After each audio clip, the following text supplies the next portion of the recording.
So the idea of today's session then came from some feedback we'd had with regards to people just kind of wanting a bit of a refresher in terms of using Gradetraka and MIA as well. And I know the MIA one we've been saying we would do just specific to access for you for a little while. So hopefully we should be able to give you a whistle-stop tour of Gradetraka and of the main bits that you guys need to be aware of on MIA as well. Sophie is much more understanding of MIA than I am, so any technical questions she should be able to help us with, and also with Gradetraka as well. So I'm going to start sharing my screen with you, and hopefully you should be able to all see what we're doing. So just bear with me one moment.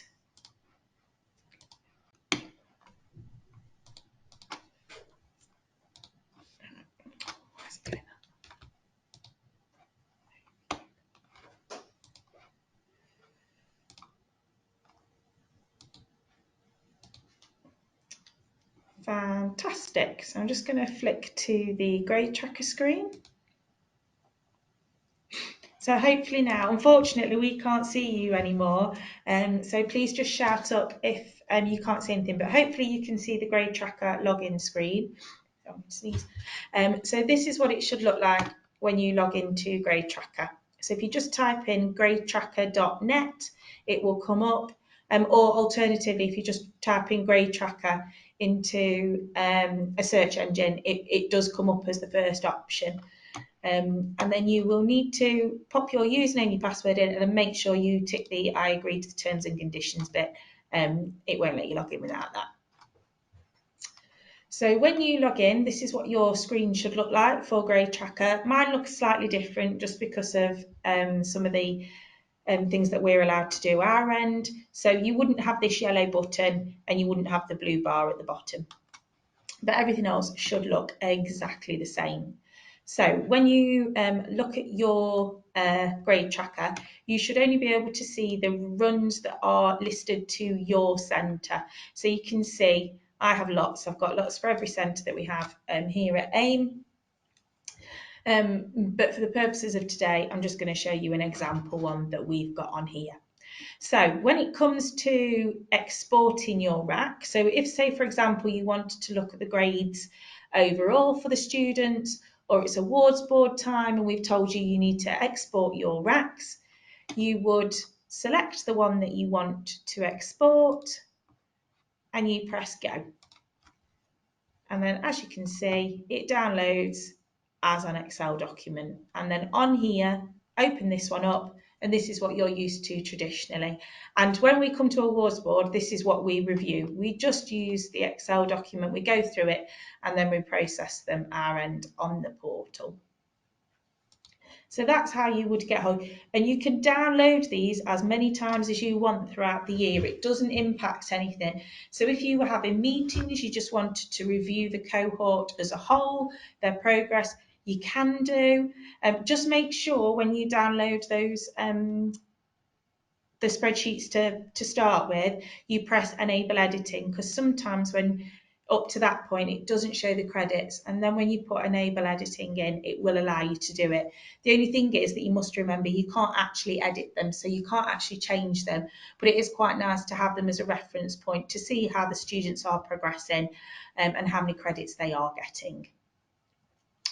So then you've got lots of different options. So all of the modules that you are registered for would be listed here. All of the units that are, so you would click on the subject, for example, and then any unit would come there, and that your learners are registered to on the RACs. If you're not registered to those units or that subject, they won't appear. So it's quite nice in that respect that you're not overwhelmed with lots and lots of information. You can search for your learners individually. So for example, we've got some test learners on here.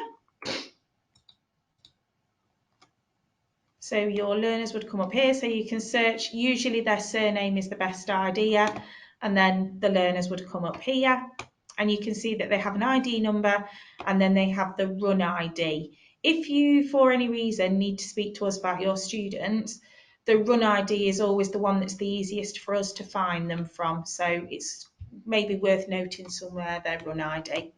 So let's pick Test Learner 1 to start with. And you can see that this is how their grade tracker looks as such. This is their own personalised RAC. So it has all of their details about the diploma that they're on. Your college or institute name should be here. We've just set up ourselves a test group. And then it should have all of their correct data with regards to their run ID and their start date and end date.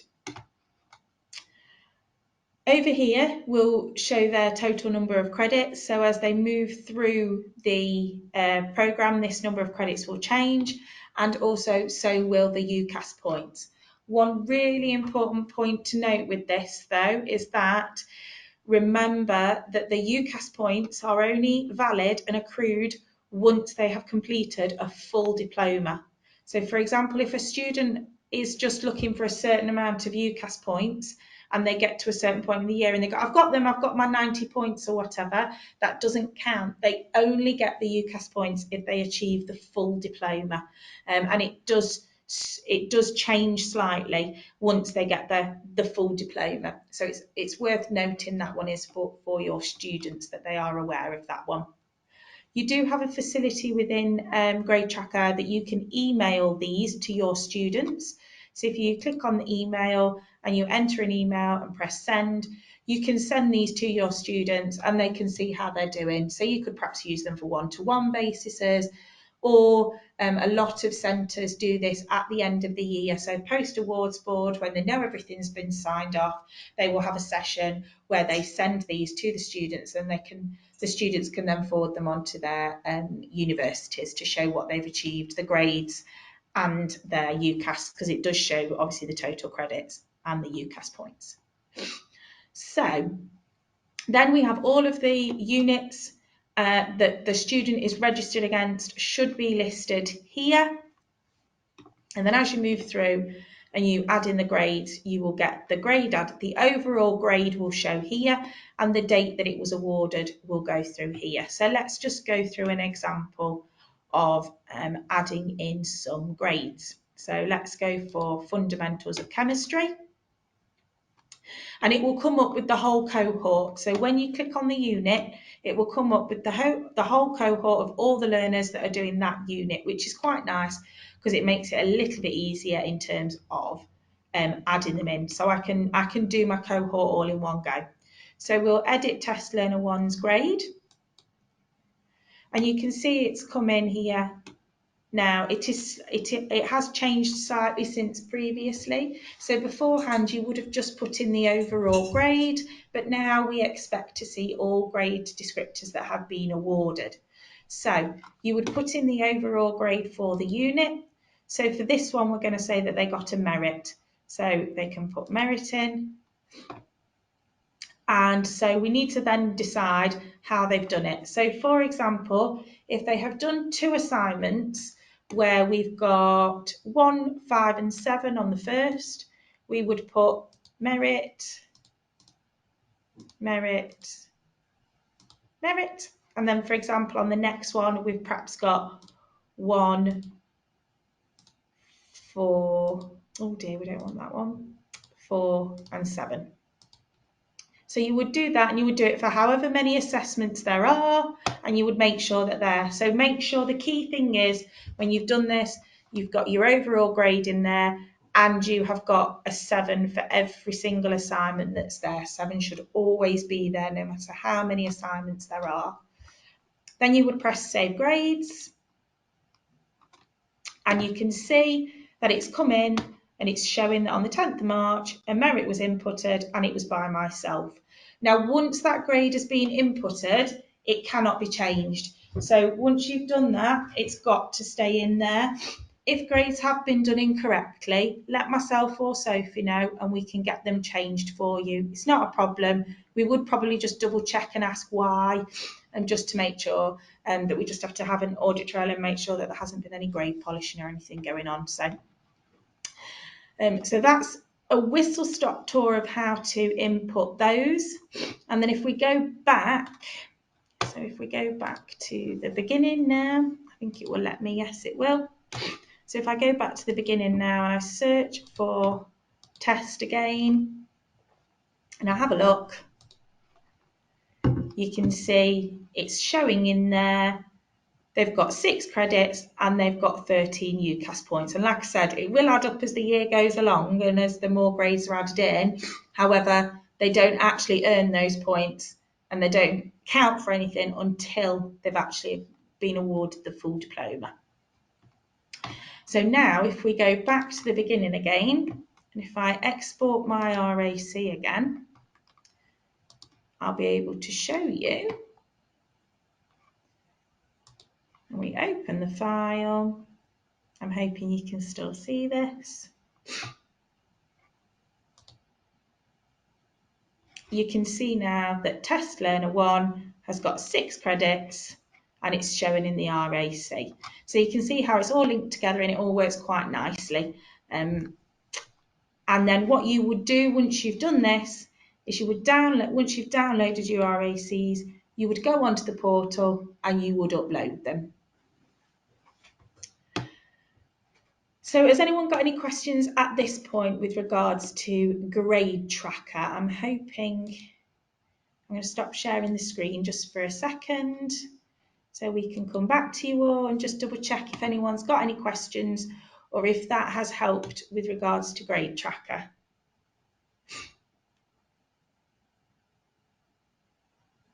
I think everybody's okay. I think the one big thing about Gradetraka is people don't realise is that it can be used as a continual thing. So you don't worry about how many times you download those RECs and you can keep doing them.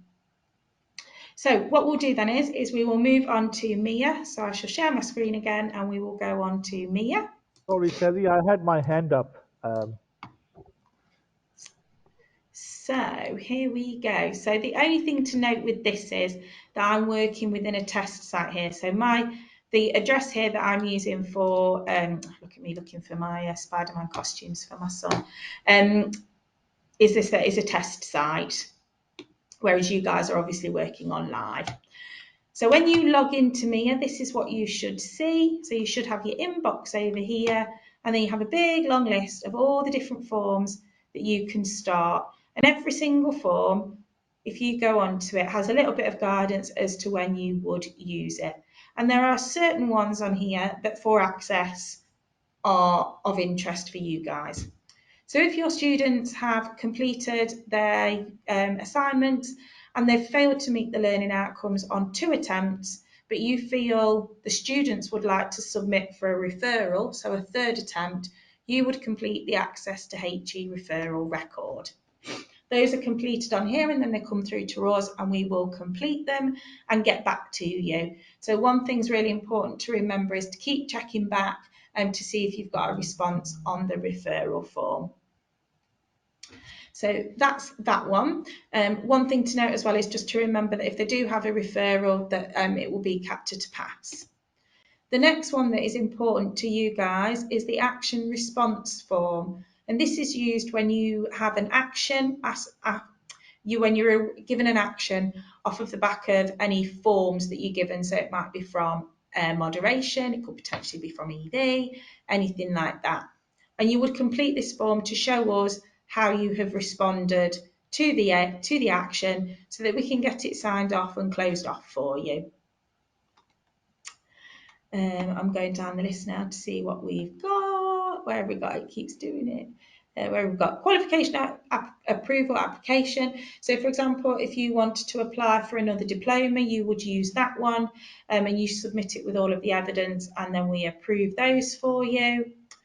Recognition of prior learning and credit transfer forms. So this is where, for example, you perhaps have a student coming from another AVA that you've taken onto the course, and then we would pull across the credits that they've already been awarded and you would bring them into here. So that would be another one that you would use. If you need to make changes to unit registrations, you would complete the registration amendment form, and if a student needs a replacement certificate, you would fill that one in.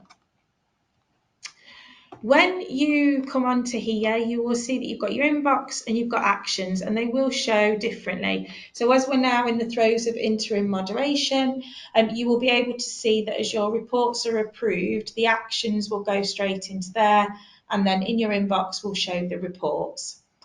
If your reports, I hope I'm right in saying this, I'm sure Sophie will correct me if not. Once your reports have been approved and they've gone to you, at a certain point, they will always show in your inbox unless we recall them back to work on them. So, for example, you'll get your subject diploma moderation reports after interim, and then we will recall them ready for final moderation so that they can be completed. And I believe I'm right, it will disappear from the inbox. Yeah. So if you have control over the form, you can do something with it, and that is whether it's a report or a form, it will show in your inbox. If we are doing something with it, it won't show in your inbox. So I know we've had quite a few questions and queries where people have said, it's disappeared, I don't know what to do with it. If it's disappeared, it's a good thing, isn't it, Sophie? And then you'll have your actions here as well, and you'll be able to click on each of the actions and see the detail as to what you've got. And we've got quite clear naming conventions for the actions, so you should be able to see for the access which specific diploma each action relates to. And so, like I say, your report should find here. If for any reason you would like to look at your report and, for example, we have recalled it or you can't find it, always make a note of the form number, which will always be AIM. What is that? AIM? Can I remember now? It's sorry. FAMA. That's it. And then a number. If you type the number into here, into advanced search, sorry, if you type the number into here, and then I can't see it because of the stop sharing bit, and then search, it will bring it up for you, and you'll be able to view it even if we have recalled it. Just double check with my technical support here. And then you've got all of these along the top here as well, where you can input information. So the staff one's really important. So if you want your staff to be able to access things, the more staff contacts that you've got on here, the better. So make sure that that one's as up to date as possible. And then if we ever ask you for information, any additional documentation, if we ask you to do it in MIA, you would put it into documents here. And you can search for documents, but you can also upload them as well, can't they? Which is brilliant. So you would just click add document, but we would always specify to you where we would like the information to go to. I think that's pretty much everything, isn't it, with Mia? Right, so let me stop sharing again. So hopefully we're back again. I'm hoping, I know that's been a real whistle-stop tour, but I'm kind of hoping that has answered quite a few of your questions with regards to MIA and Gradetraka. Does anyone have any questions? Oh, Shafat, I think you've got your hand up. Hi, Sally. Can you hear me? Hi, Sally. Can you hear me? Oh, sorry, we can't hear you at the moment.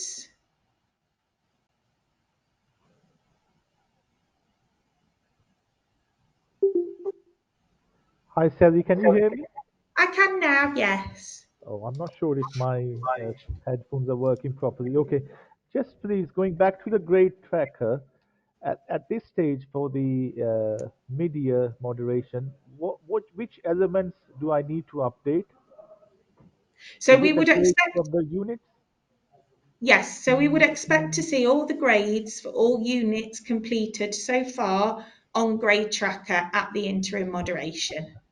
And in the case of a student who hasn't still finished the unit, Yes. uh, what is the guideline that we can go back and uh, what do we say, upload it at a later stage, or Yes, yeah, you can edit it. So normally the rule of thumb we would say to people is just put the grades in once the unit's complete.